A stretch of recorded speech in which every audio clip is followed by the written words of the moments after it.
Until the invasion update, this was the last arena map to ever be added into the game.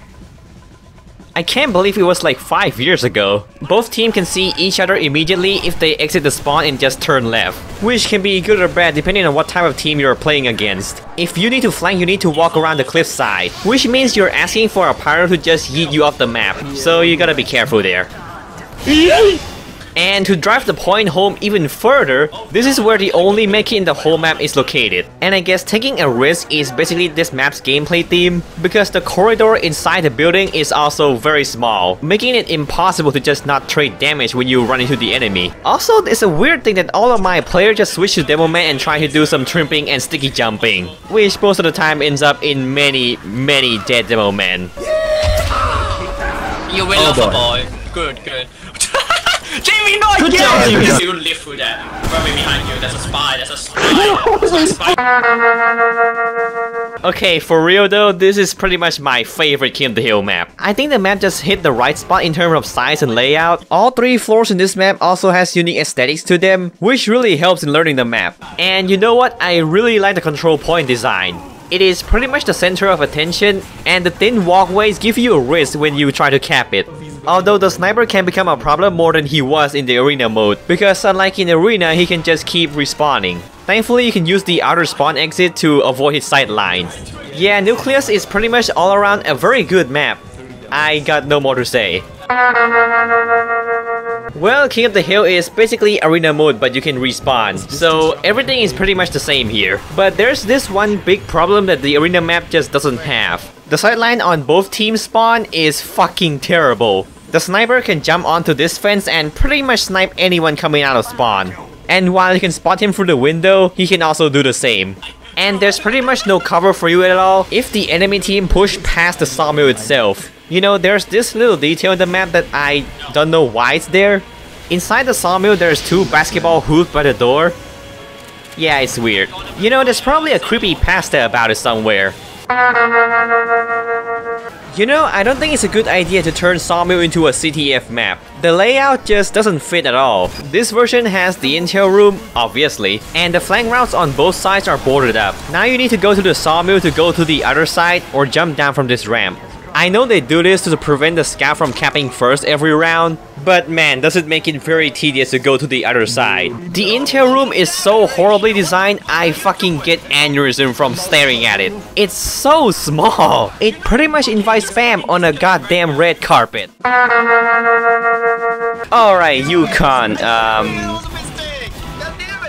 yeah, I don't see this map coming up very often in casual. The middle point is pretty balanced. All classes can do their own thing without being overpowered by the other. And to be honest, this point is just good enough to be a King of the Hill map. One thing the second and final point have in common is that they make the area small and have limited pathways, but still good enough to avoid being spam. The second point has somewhat good balance for the engineer and sniper, because while they can cover the whole point because it's a literal straight line, they can still get flanked from the tunnels underneath. I can't say much for the last point, because either everybody's dead so nobody's defending the point, or it gets backcapped by a random spy.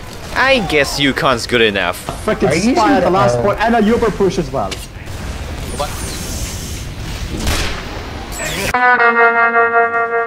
Man, this is probably the best CTF map Valve has ever made. I just wish people play this more. It is pretty much a better 2-fort.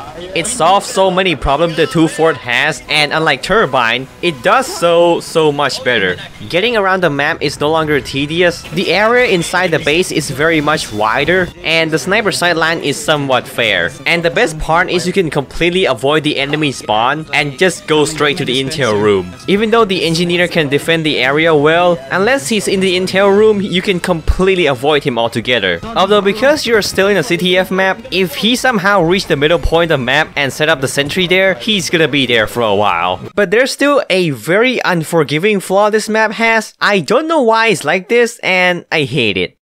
Why is there an invisible wall on this tower? Come on, Val, just, let me live a little, please.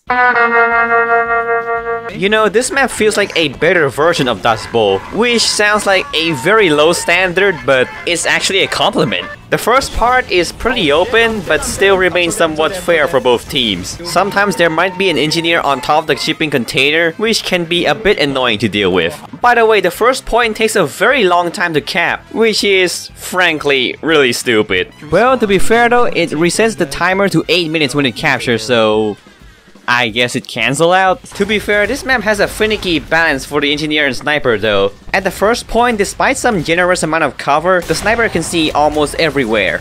If a red engineer set up on this spot, he can pretty much cover all the entrances to the second point. And the only blind spot is around the barrel by the left doorway. I think this doorway is very generous for sniper. Although in this case you can go to the second floor to flank him. The second point can become a pit full of sentry nests, which can be almost unbreakable without any good Ubers.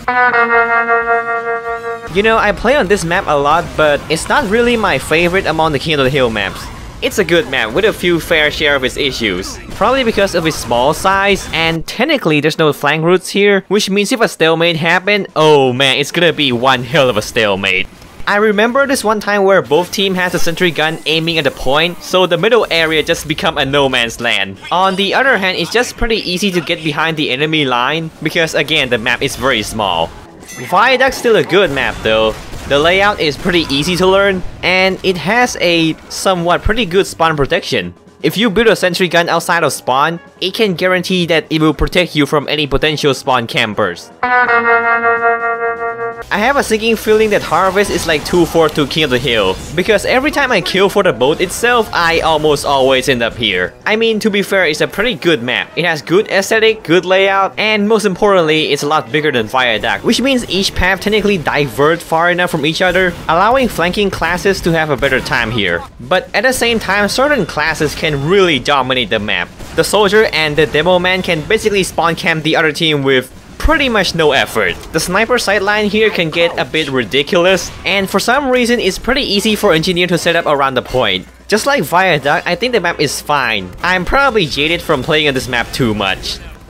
And that's it. That's all of 2009. And I'm sorry if this video is a bit long overdue because college got in the way. Oh yeah, and I have a Steam group now, so feel free to join. The link will be in the description. Merry Christmas, and I'll see you soon in the next episode about the Smithmas map of this year.